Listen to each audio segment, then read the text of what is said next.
Welcome to the Survivor's Voice, where resilience meets hope. I'm your host, Angie Sador. I'm sitting here with our producer and editor, Christina Elder. Thank you so much, Angie. It's definitely a different experience being on this side of the room. Yes. But I am really grateful for the opportunity to talk to our listeners a little bit. I just want to say really quick that this show has really changed me hearing these stories.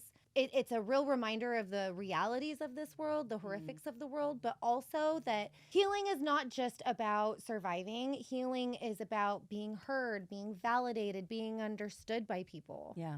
And that's what the Survivor's Voice is all about. Yes, exactly. Yeah. And I love that we've been able to create a space for our guests where they can be heard and validated and understood. Yes. I'm actually really excited and very humbled by the feedback we've gotten from our guests actually about how great of an experience they've had. And we've had such just a variety and a range of guests on our show. I mean, we have gone through trafficking and medical trauma, church trauma, war. I mean, just so many different things. And maybe some of our listeners are thinking about telling their story. That would be so awesome. If that's the case, I would like our audience to know we would be honored and privileged to be able to be the platform for them if they so chose to tell their story. Yes. We also believe that every single story can help someone else. Yes. That's our whole purpose here. Our listeners should know that you don't need to be a speaker. You don't even necessarily need to be past your trauma. You just have to show up. So if listening to this is maybe making your heart beat a little faster, maybe that's a sign that you need to contact us, that maybe you can help somebody else with your story. If you feel led to speak, we're ready to listen. So reach out to us at booking@thesurvivorsvoice.net. Your story matters here because your voice is your power. Special thank you to Bowman Carter for creating the original music for this podcast. You can find Bowman's music by searching for Bowman Carter on Spotify and on YouTube. We've attached his links in our description of today's episode. Please show him love and support.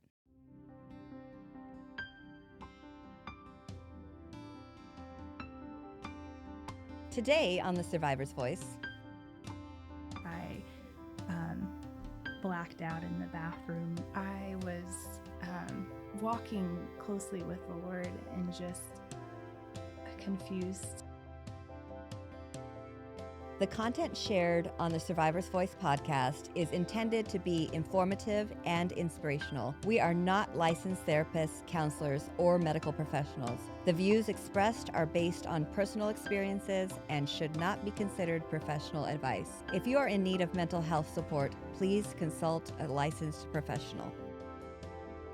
Before we begin, this episode may contain discussions of trauma, abuse, or other sensitive topics. Listener discretion is advised. We don't recommend playing this show with young children present, and we encourage you to prioritize your well-being.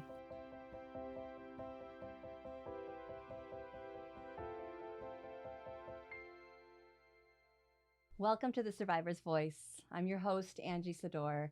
I want to welcome to the show today a woman that I met that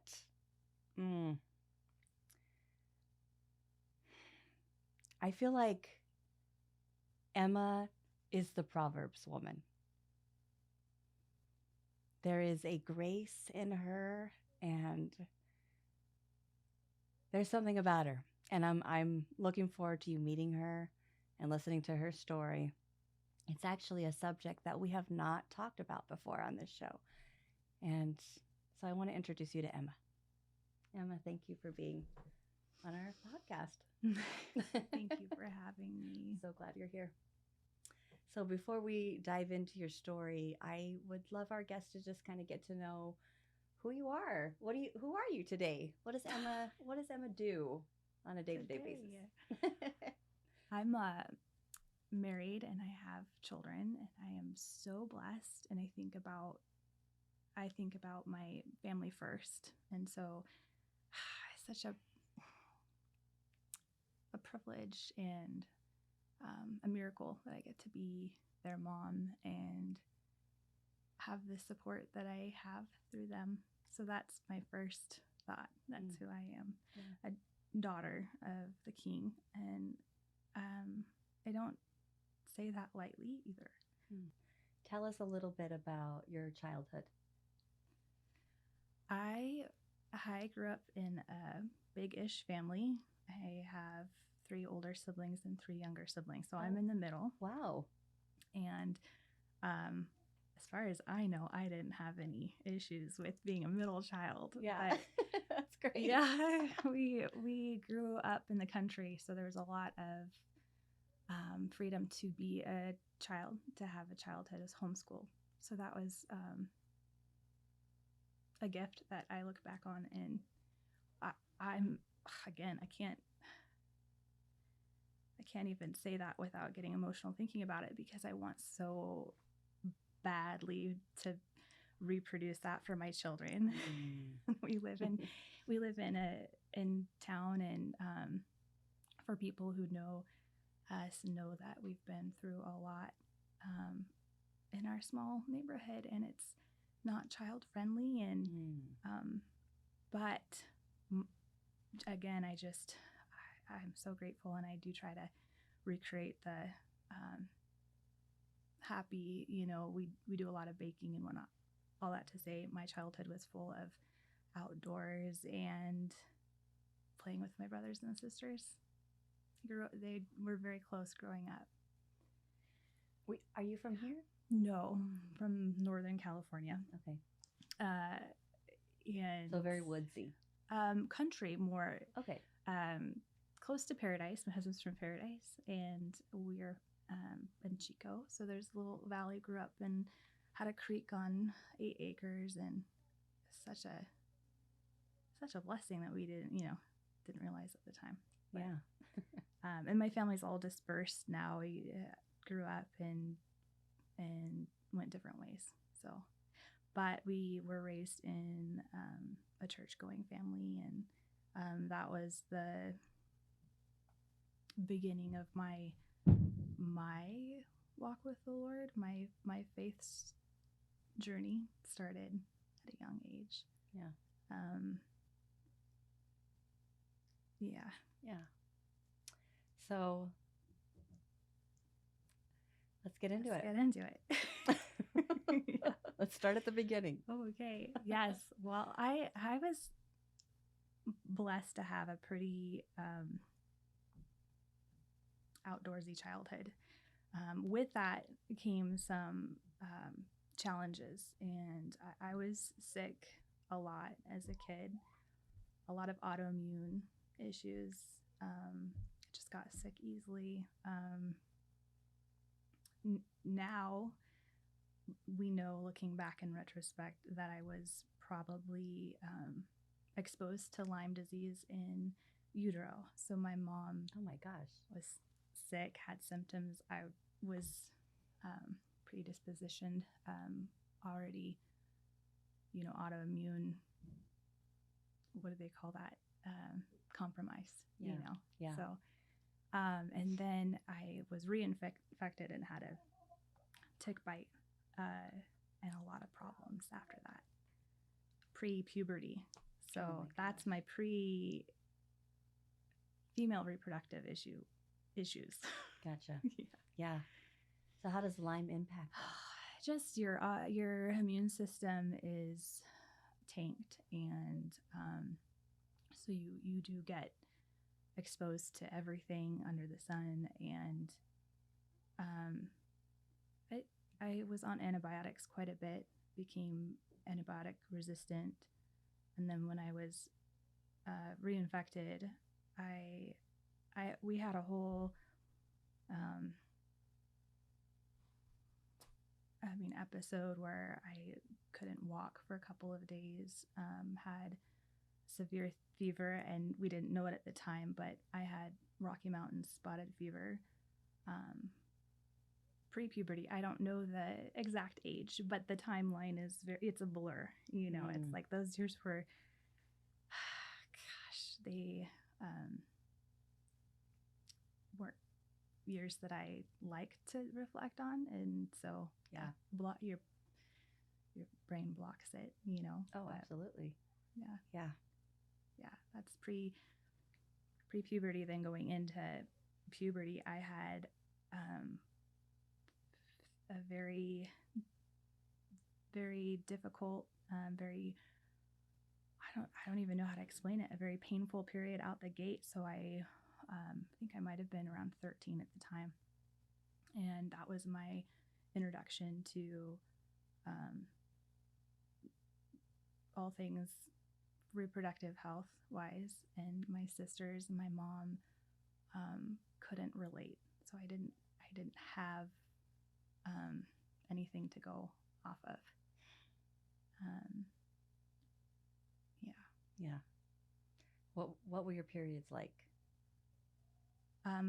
Debilitating and very scary. Initially, I don't know if my sisters even if they remember, but there's a couple memories that stand out, and that's my first period where I blacked out in the bathroom, and I was so sick and in so much pain. But my sisters didn't know what was happening. So we all kind of just joked that I was dying. But in my brain, I really did think that was the closest thing you could experience to dying. Oh my gosh. Very painful. Yeah. Very painful. And then it was that became my norm. And my irregular cycles just became more and more painful. Did your mom do anything for you during that time? Did you see a doctor? No, I think that they didn't know how to help me. I think that we have more resources now than we did then. And even the doctor was something that we put off unless we were bleeding out or, it was not, we lived so far out too. I don't think that they wanted to, again, it was my period. So it was just assumed that it was normal and that Sure. was just going to be my experience was pain. And she gave me space and ibuprofen. So I ended up on ibuprofen for the first few years to the point where I'd be taking a bottle. I'd be taking a lot of ibuprofen for the cramps during a cycle. And it wasn't until other adults were commenting that was really dangerous and that couldn't be healthy, so. And probably taking it on an empty stomach. Yeah. Yeah. Lots of bleed, all kinds of internal bleeding. And I think it was in my early 20s, that's when I ended up having whoever was closest would take me to the hospital and had a lot of, that's when you have a lot of those symptoms come up, the internal bleeding and the blacking out and the vomiting and all the things. And they treat you with pain medication. Yeah.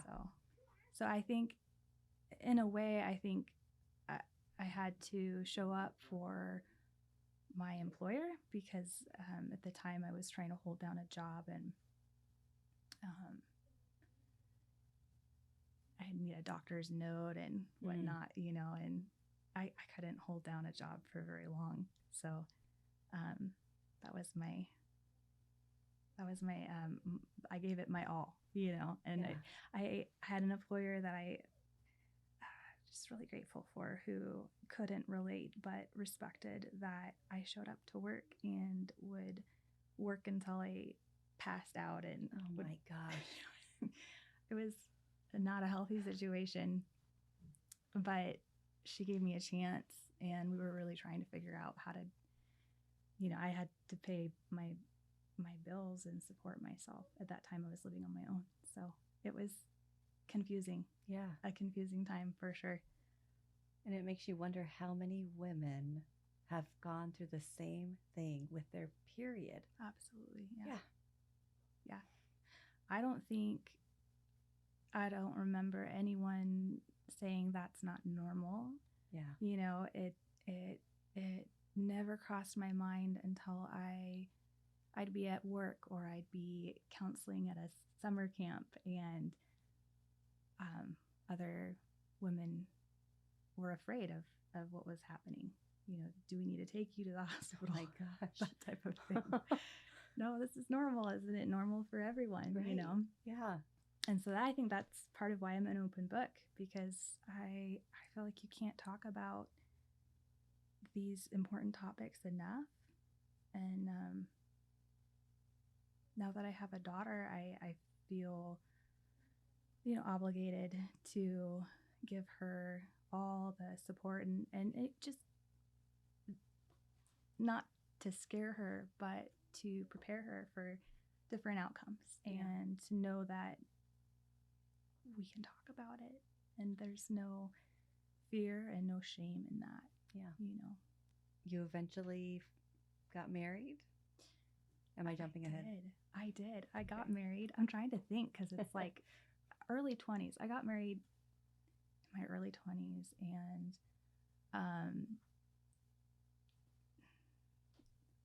the first year in our marriage was very challenging because, of course, you know, with a wedding, and I didn't actually, all that to say, it's just the wedding day, I think, triggered a stress response in my body that was opened up a whole nother can of worms health-wise. So Do you want to walk us through that? yeah, it was difficult because for one, I had no idea what to expect in a physical relationship. And so my first experience being intimate was worse than my period. So very, very painful, very, very difficult. Oh my gosh. On your wedding night. Oh, yeah. I mean, it just actually, our honeymoon was my first period with my husband. On the honeymoon. Yeah. So he got a good idea of what he, you know, he had helped me before, taking me to the hospital, but he had never seen the blackout or the, you know, the, it's messy. Let's just say that. Oh my goodness.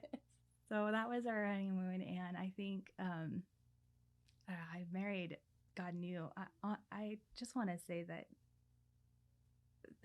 in my suffering and periods, I was walking closely with the Lord and just confused with my body. Yeah. I didn't have feelings for anyone. I was surviving. Mm-hmm. So because I didn't have these relationships, people would ask if I had feelings for anyone or, you know, and I didn't. And I was just trying to survive in my body. But it was very confusing it's just survival, you know, survival to get through something that should be so basic. So meeting my husband, he became a close friend of mine, and we were friends and working in ministry together before anything. And honestly, that whole relationship is a mystery to me because we didn't have this physical attraction initially. It was the friendship that really what kept us together. So going into marriage, if we didn't have that, we wouldn't be together. We didn't have each other's support in that way. If it was merely physical, you know, then it would have been out a long time ago. So did you guys want kids right away? I knew that I wanted kids. My husband wanted a family. Did he come from a big family too? No, he came from I don't want to say a broken home because they have better communication than the family that I'm born into. But I do appreciate that they're supportive of each other, even though they divorced, and he has a brother and a sister. So he didn't come from a big family, but he knew that he wanted to have a family, and that was really important to me. And it was important to me because I was telling myself that with every cycle, and again, they're irregular, but when they came, it's like the thing that kept me going was just fighting for a chance to conceive. I think I would have, because I wanted to have it removed at a young age, to take the pain away. A hysterectomy. Yeah, I didn't know that's what it was at the time. Yeah. I just knew that I didn't see a way to live with that pain. It disrupted life. Yeah. There was a lot of, Emma can't make it because she's, it's either a last minute thing, she's down, or I would try and be present for the holidays, and I'd have to escape to a dark room, and so I was telling myself that I was fighting for my family. I didn't want to give up that easily, and didn't know that I didn't know about endometriosis at the time. Yeah. So that was interesting too, because I just knew that this happened mostly around my period. And it became constant to the point where you'd have maybe 4 or 5 days without painful cramps. And a month. Yeah. So trying to plan around those days was not realistic, but as soon as we got married, we had other health issues that put the family on hold. So I had a Lyme flare-up. I didn't know that's what it was at the time, but it affected my legs and it affected my brain in a way that the physical symptoms were very alarming. And so we went through a season of, special, I want to say shopping, because we were trying to find a diagnosis to make sense of what was going on. What were the symptoms? I was covered in bruises, what looked like bruises. They just appeared. Oh my God. Mostly my midsection down. And thankfully, the infections came up in blood work. Otherwise, you would be looked at like, like your husband was beating. Right. Yeah. Yes. Oh my gosh. Yeah. So they said, oh, okay, this is a blood disease. We can deal with that. And but there was a lot of confusion as to why I had this, where it came from. Did you know that your mom had? No, Okay. I didn't. So the legs, that was a big issue because there were some days where I couldn't walk or get out of bed. So I'd wake up and have mobility. Half of my body was mobile and then my legs were useless. But on top of the periods. Yeah, it just was its own thing. Yeah. And that was the first year trying to sort through why my legs weren't working. I lost vision in one of my eyes for, I want to say it was 24 hours or something. We again went to another specialist and they sent us to I think we went to eye doctor, and they sent us to a neurosurgeon and ran all kinds of tests. And what they found was that it had affected my brain, in that there were holes in the sheath, the myosheath of your brain, if I'm saying that right. I don't even know if that's the right term, but and then they gave us the option of receiving a diagnosis that they weren't 100% sure, but they said they were 99 point, just we're as close as to 100% as we're gonna get for a MS diagnosis. Oh, but I don't know. Holy Spirit just said keep asking questions. Yeah, and I wasn't asking questions. My husband was he was the backbone for me. Well, because you needed that. He was, yes, he Yeah. was the cognitive. Yeah. He was the brain behind it. Yeah. And at that time, I had a couple of good friends. One was like a mother figure to me, and she had been through Lyme, and she had seen a lot of the symptoms in me that she had experienced.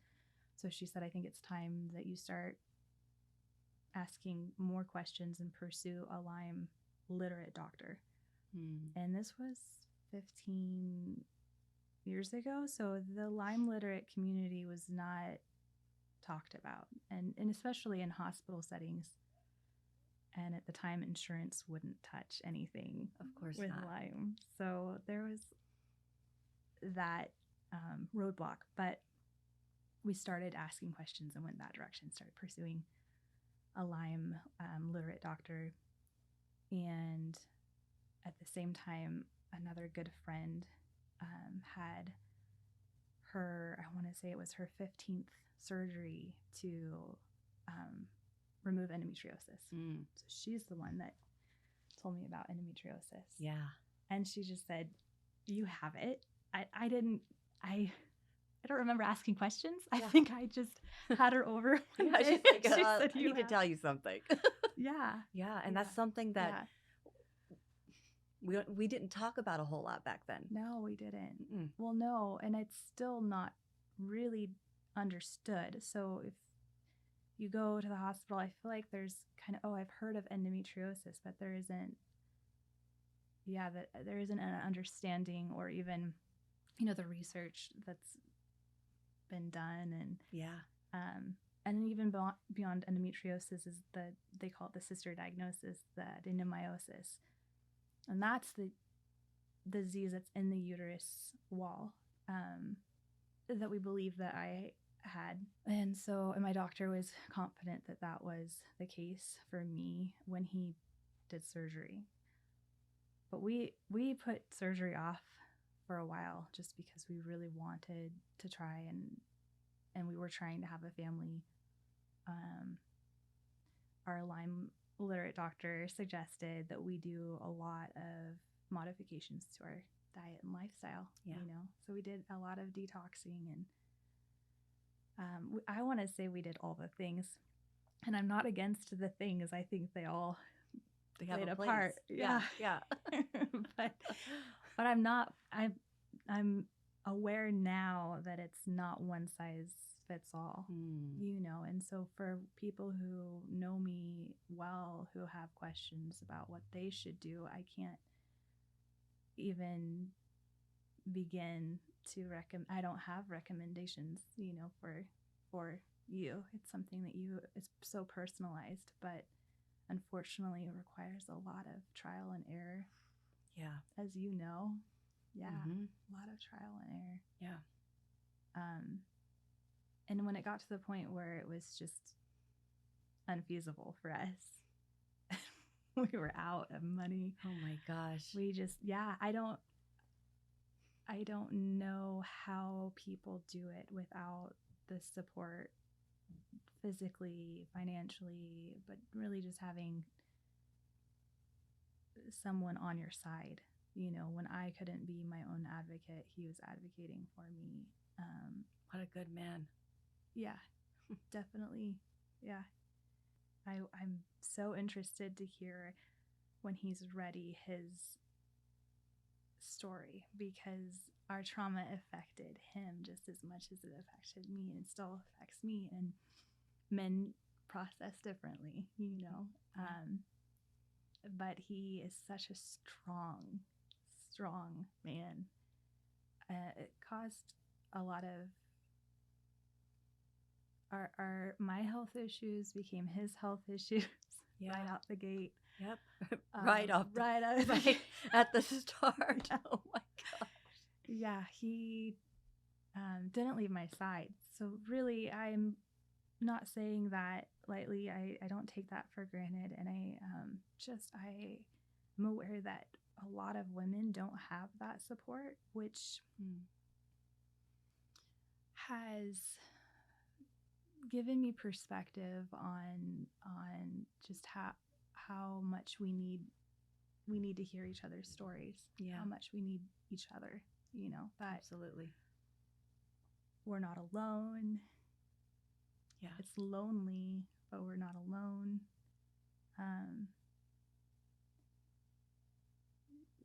We're both still processing the trauma from the early years of our marriage, with a lot of the pain and suffering. But fast forward, we have 3 miracle babies. Well, before we fast forward, let's talk about when you guys finally did decide to have the surgery. Okay. Yeah.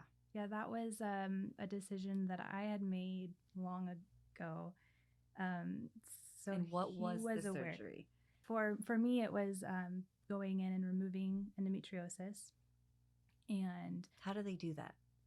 They excised it. So they cut it out. Initially, the doctor who we had seen prior in California, he had been doing it for 30 plus years, but he did the old school method of burning it, right? And so they called it ablation. And yes, he was excellent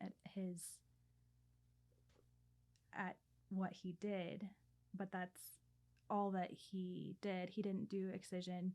He had heard of it at the time, and at the time it was very nuanced. So he said, I don't know. I just know that I can burn it off, and it will probably grow back, but we'll burn it off when it grows back. Oh my gosh! Because it is that aggressive. Yes. And my sweet friend who had more surgeries than I can count on both hands. She's a warrior. She was really the I want to say the guinea pig. I don't know. She was really the one to trial and error before. Yeah. Many of us. So. And I had seen what it had done to her to have those surgeries and the medications and the side effects and the toll that it took on her. So I made a decision not to experiment with the surgeries and the medications. Yeah, because I'm not going to remember. Maybe it's coming to me. That's weird. Is there a drug called Lupron? Yes. I can't believe I just remembered that. Yeah. This is so crazy. So back in the day, Lupron. Yeah. Which when you take that, it makes your body stop producing any hormones whatsoever, which is insane.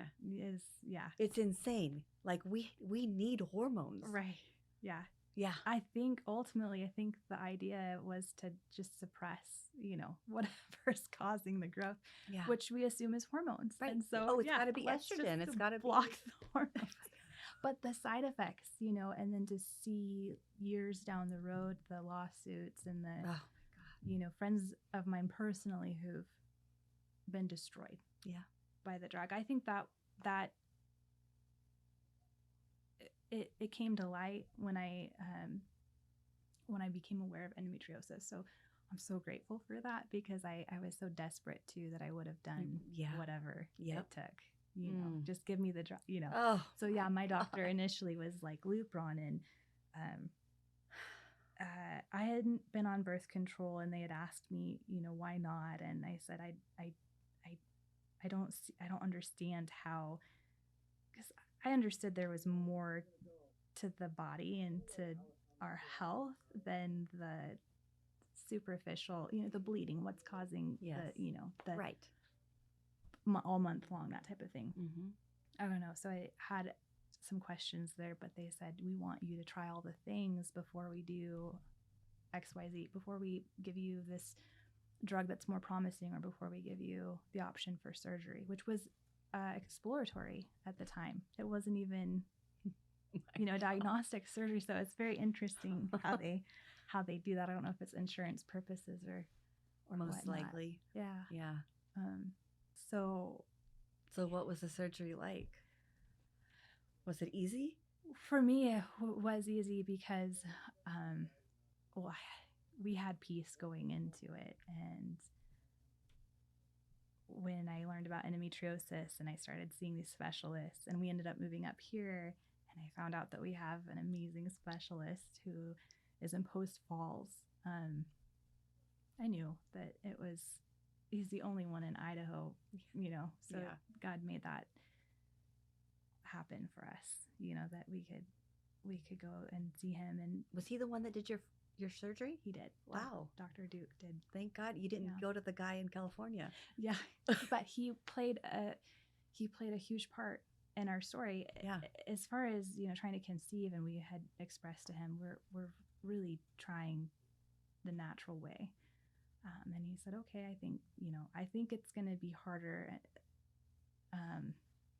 prior to surgery. I think that you can, and you should certainly try, but I think it's going to be harder. Yeah. So we were aware that and most of his patients had surgery, and then they were able to get pregnant. So there was that, right. We have promising outcomes this way, you know. So when they got in there, was there a lot? So explain. Yeah. So, not all of our listeners know what endometriosis is. Like, explain, and like, where can it grow and how does it grow? Okay. Like, all well, the we things. don't fully understand it. So Yeah. there's that too. Yeah. I think it's funny because I still read, if you Google it, I think they still say it's tissue similar to the lining of the inner uterus. We don't really know for sure. It's similar, but I think because it's been compared recently to cancer and the cells the cancer produce. So yeah, they used to say that it was the lining of your uterus, but it can be everywhere. It can be in your intestines. It can be, I haven't known anyone personally. Actually, I feel like the community up here is just, I know that there's women that are going through this, but it's smaller in the sense that we don't have the support yet, or the community, for women. And we're working towards that. I hope to be a part of that. Yeah. I've worked with amazing doctors and an amazing physical therapist who happens to own many of the offices here. She's a godsend. But the community is lacking. So what we know is that it's showing up in women's bodies, from their eyes to their feet to their fingers, so that tissue, I don't know, I can't understand how that tissue would travel, but I think it develops. Well, you made a good point when you think about it, like cancer cells. They're comparing it to cancer. Yeah. I think that's what's interesting, is that there's a lot of ideas, and I've read some of them, not even, all of the ideas that are out there, but some say it's inflammatory. It's an inflammatory disease. So if you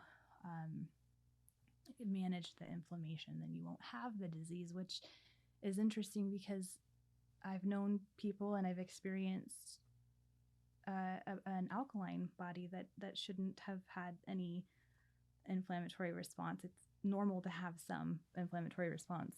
It's healthy to have some in our body. Yeah. But if you work really hard to try to achieve this, perfectly alkaline, or as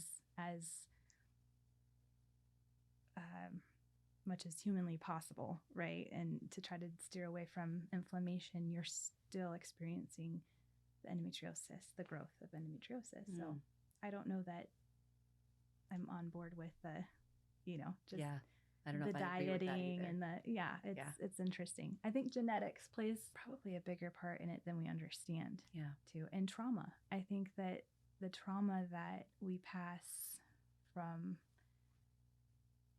woman to woman in utero plays a huge part in that. And I wish I could think clearly enough to explain, but I know that if you Google it, there's research that has found the endometriosis cells in embryos in utero, so that's really early to develop the disease. Yeah. Let's talk about you and your husband's infertility journey. And because, I mean, that plays a pretty significant part. Yeah. We went into it thinking that it would happen naturally. Yeah. And we definitely tried the things, supplements and all the things that are the alternative to IVF, Yeah. And then my husband was adamant that he was gonna make it happen. And I was a skeptic because I had issues that, the bleeding and the clots and the pain, and it just didn't make sense. This was at the beginning of our understanding of endometriosis too. So there was a lot we didn't understand, and the doctors didn't fully understand either. But I want to say a couple years into our trying, we reached out to our fertility specialist in California, Mm-hmm. who had done ablations for years and years. God used him specifically to put us on this path of, you're going in the right direction, when we thought we had no idea what to do, or even having a hysterectomy was something that was frowned on in the community because of my age. Yeah. So it was just difficult to navigate. He was our, I want to say he launched us into the direction that we are, in now. And he was able to diagnose endometriosis and adenomyosis and some bladder issues through ultrasound and through some tests. So that gave us a name, a diagnosis, a name to call it. Yes. Which I think it's helpful. It is helpful. It feels less crazy. Yeah. You feel less crazy when Yes. you have a name for it. But I chose not to become my identify with my disability. Yes. Right. So Yep. I don't know. And I don't say that like I, go me. It was the awareness that we're human and falling apart. And I don't know. I just wasn't going to identify with a disability and then live my life, or I want to say just because I don't know how you live. You just accept it, like, mm-hmm. Yeah, it's just the way it is now. And a lot of my close friends had that experience because they didn't have the support to keep pushing through things, so you just accept it. And and so we ended up trying, and we changed a lot in our diet and our lifestyle, to the point where we had friends who were also, similarly trying to conceive and also treating Lyme. And we watched our friends who were in the same boat become fearful of, anything that was artificial, and the toxins and the air, and not stepping outside. We became really aware of what that could do to a person. Sure. Yeah. It could become an idol in your life. For sure. Yeah. Yeah. And I think that was debilitating. That fear became debilitating. How long did you guys try for? I want to say 2 years, which is not long in the grand scheme of things. And I think it felt long for me because I had the period pain. Yeah. And it was monthly. It was a monthly long pain. So it was no longer secular. It became this lifestyle.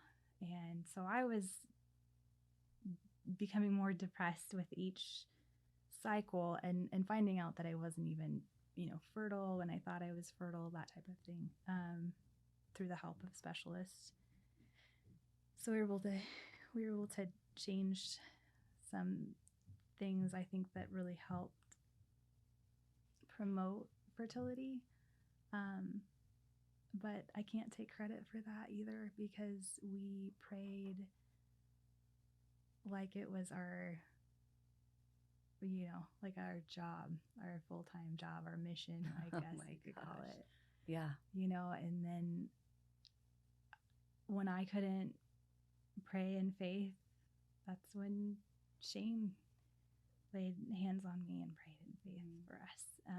So prayed over our womb. We started blessing our womb. My womb, I say our womb. Well, it is yours. It's both of yours, yes. He blessed it. We blessed it. But even just speaking, I remember when there was this shift where for the first few years of our marriage, we were just in the thick of the hospital and hospital bills and trying to figure out what was wrong with my body. I remember asking, what's wrong with my body? And it wasn't until I started working through the inner layers, the trauma, for me, a huge factor was unforgiveness in my moving forward with physical health, my physical healing. So I had done all these things, and my doctors responded with, I don't know why you should be well. I don't know why you're still unwell. Oh my gosh. These things should have worked. And then I had an amazing support group who started asking questions. Do you have unforgiveness towards anyone in your life? And that was kind of that's what opened the floodgates for me, because there was a lot of unforgiveness for me, but there was a lot of layers to that too. And that's when I started picking up books, the self-help books. And I learned that I'm not the only one that experiences the deep, the pain that comes with either physical trauma or emotional trauma, the psychological trauma, but from utero even, going back generationally. And for me, a huge part of my experience or my trauma came from the pain and suffering of my period. So I've been able to work through a lot of that, but it's my body remembers a lot of that trauma too. Of course. In layers. Yeah, we're healing in layers. Yeah, So how long did it take after you got the surgery to conceive? We conceived before surgery. You conceived before surgery? We did, yes. So that we ended up going back to our fertility specialist, who was doing everything he could to support us. Hormonally, I wasn't making enough progesterone to keep. I was able to conceive, but then I'd miscarry. And so he recognized that early on and put us on the hormones to sustain the pregnancy. And when I thought I was miscarrying, and because I had experienced that and was for sure we were miscarrying. How many times did you miscarry? It's hard to say. I know I miscarried twice before we conceived our firstborn. And it's hard to say because I had a lot of unusual clots that, and they would come, and then it was, you pay out of pocket to have testing if that's, what you choose. We chose not to do that at the time, but I don't know what was different about our son, other than we had, before we knew we were pregnant with him, both of us had dreams that we had a son, and his name was Abishai. And don't remember. His name was Abishai in both dreams? Yeah. Oh my gosh. I don't remember hearing Abishai, maybe through our church at some point, but I had to ask, what is this name? What does it mean? And I'm not I didn't dream because I rarely slept, so it was a mystery to both of us. My husband's like, you slept, you'd had a dream. What? Tell me more. Yeah. So we ended up having a dream, and his name was Abishai. And so that was before we knew we were pregnant. When we tested positive, and that was early on, I think a couple weeks. And then we started miscarrying, and this specialist said, come right now, drop everything you're doing. And we were able to go in within that hour, and Wow. he was able to help me sustain that pregnancy. Oh my God. But by a miracle, and it wasn't a random miracle, it's definitely planned all along. But we ended up in his office, and he found this embryo, this little baby, 4 weeks old, where the heartbeat doesn't typically develop until 5 weeks. Okay. And there was a strong heartbeat. So it threw everyone off. I think we were more concerned than he was at that point. He said, there's a heartbeat, and you have a warrior, and you don't have anything to worry about. Now you can go home and rest. And I was able to take the things needed to rest. And yeah, so I won't forget that, because I didn't know at the time that Abishai is a biblical name, and in the Bible he was a warrior. Are you serious? Yeah. Oh my God. So I left with that. He didn't know it, but he was speaking, prophetically over us, and just know you're just be at peace. You're gonna be okay. We had a lot of fear with the pregnancies, and I did. I think my husband did in different ways, and I just remember thinking he's a warrior, and that became his identity. We're in awe that they're here, and we're so grateful for that. How many kids do you have? 3.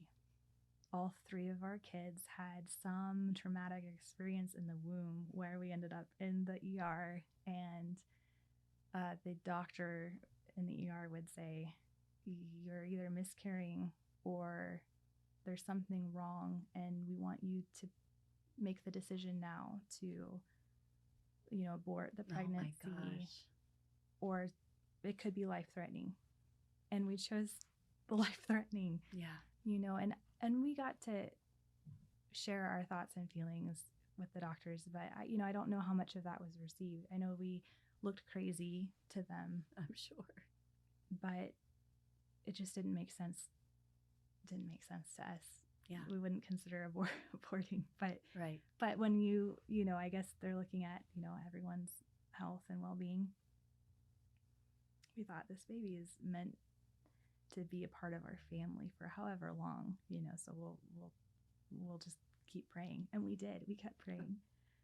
And those, I want to call them hiccups, but they were pretty big hiccups. And I remember coming in for the follow-ups, and they would say, oh, well, it looks like that has passed. And then we would take that as God just... He took care of it. Yeah, took care of it. Yeah. I think that made our faith walk, my faith walk. I don't know if it became easier or if it just became more natural, I think, to just choose to trust him. Tell me what it was like after you got the endo surgery. Did it make an improvement in your periods, in your pain? Please tell me, God, that it did. It did. I ended up having a hysterectomy, which we did. We ended up preparing ourselves for. We didn't want to have after that you outcome. had the 3 kids, I'm assuming, and yeah, I met Dr. Duke. Okay. Somewhere while I was pregnant. Okay. And he and I just had a heart to heart, and I said I can't be a mom, and I have these kids that I want to show up for. So help me. Yeah. Yeah. And so really it was an age thing too. Having a hysterectomy would come with complications, potentially Like that could lead you into early menopause. Right? Yeah. He was able to save my ovaries. He was able to excise the endometriosis. I had a lot of endometriosis. They call it deep infiltrating. So I had it for a long time, and it was definitely problematic. I don't think it was a lot necessarily. I think it was just really what I had was problematic. And then going into surgery, we had asked him to save all my reproductive parts if they looked salvageable. Yeah. And he was very respectful of that and went in, and I ended up waking up for the first time. I didn't have any pain waking up. Oh my gosh. And I didn't need the pain medications. I felt like I was in a new body, and there was so much peace with that experience and the decision to trust him with our surgery and the outcome. And ultimately he said that it was a really bad case, and that he knew that he would be giving us a quality of life, a better quality of life. I didn't really have quality of life before. Not at all. Yeah. You know? So, and then I was able to heal and have my health back for a while. I was on my feet, and there's so many milestones from being able to run and being able to just laugh with my kids genuinely. And I don't know how to explain what that feels like. And there was an unlearning too. I had to undo the pain. My brain was like, don't. You can't do that. I can't. Yeah, stay. Yeah. Yeah. Don't go too far from the bed. Don't go too far from the house. So little by little, I was learning how to live in a healed body. Yeah. It really felt like learning how to ride a bike again for the first time. So, and I had a lot of support. I was working with a physical therapist, pelvic floor physical therapist. And I had worked with a pelvic floor physical therapist prior when we were trying to conceive. That I know that got us to where we are now, because there was so much fascia restriction that ultimately we needed to heal from. Yeah. And he was able to help us early on before we were able to conceive. So that played a major part, along with the lifestyle, dieting. I can't say that it was just, one or the other, but Sure. I went from having a very, there's a name for it. I can't think of what it's called, but solidified pelvic floor. Oh. Where my uterus felt like a brick. Just, it was very, wow. Yeah, it's difficult to explain, but that took some time, a lot of treatment to unwind. Yeah. And so then I went back in for similar treatment during pregnancy and after, and that helped my quality of life. How are you feeling today? As far as the endometriosis and adenomyosis pain, I'm doing really well.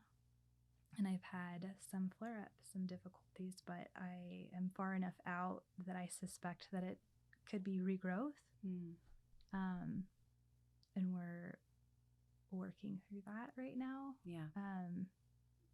But it's nothing like it was before. I definitely have good days and bad days, but it's a lot of learning for everyone in the family, even for my kids to see mom go from being bedridden to now she's mobile, and they're excited. Some days I can be more physically active, and other days I just move from the bed to the couch, but it's not, I don't have these, I'm not living in constant pain. And a lot of the period pain and the pain with sex is dissolved. I want to say it's managed mostly through pelvic floor therapy, internal and external. And yeah. So if there is someone that's listening, I know earlier you said it's very difficult to advise people because everybody's body is different. And just because what worked for you doesn't mean it's going to work for somebody else. But if they're in that trauma of endometriosis and maybe even Lyme, and they feel like there's not a way out, what would you tell them? Or even infertility? I would say, don't give up.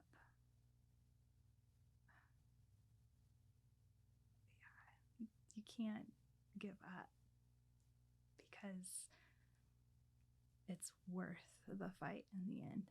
Yeah. Thank you. Thank you for sharing your story. Thank you. Thank you for joining us today on The Survivor's Voice. We're so grateful that you tuned in. I'm feeling very emotional right now. So I just want to thank our listeners. You know, sometimes I talk to some of you and you tell me that that's what you listen to when you clean the house, is you just put our show on continuous. And I'm so grateful to hear stories like that the people that we bring on the show have really made an impact on your life. And that's exactly why we do what we do.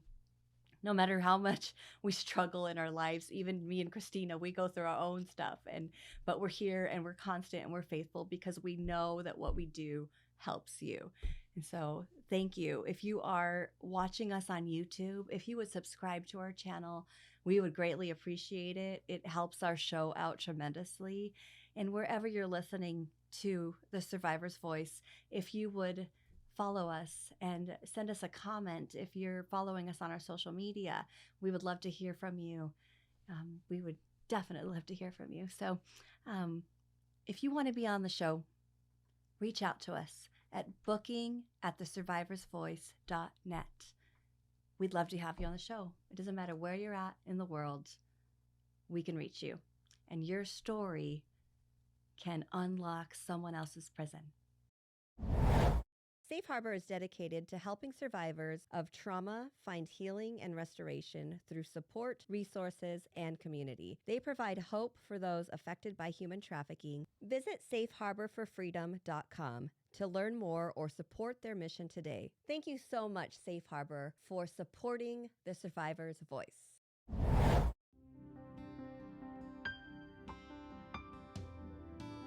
Next week on The Survivor's Voice, there's, with probably any family, some dysfunction, things would bother us. And then one day things would blow up. How it almost ruined my marriage. Yeah.